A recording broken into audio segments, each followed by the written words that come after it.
Well, thank you, Chairman Stile, for your leadership, for taking this on, and for all of my colleagues who got involved in this process of cleaning up elections to make sure that we can ensure that elections across America will be fair, that people who are legally eligible to vote can actually cast that ballot, and that people who aren't legally eligible to vote can't undermine the vote of everyone else. Because if someone illegally votes, they take away the vote for a legally voting American.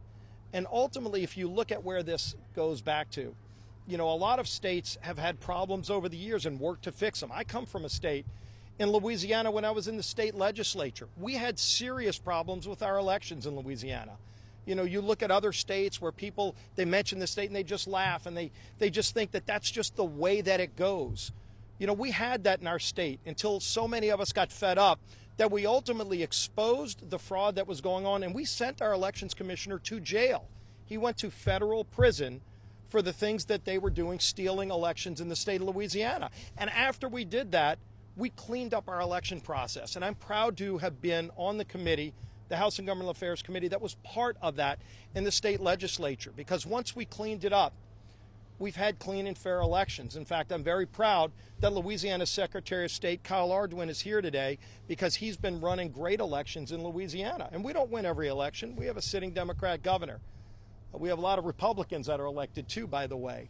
But people, when they go to the polls, in record numbers recently in a lot of elections, which is a good thing, but they have confidence that the results that come in on election night are with the will of the voters.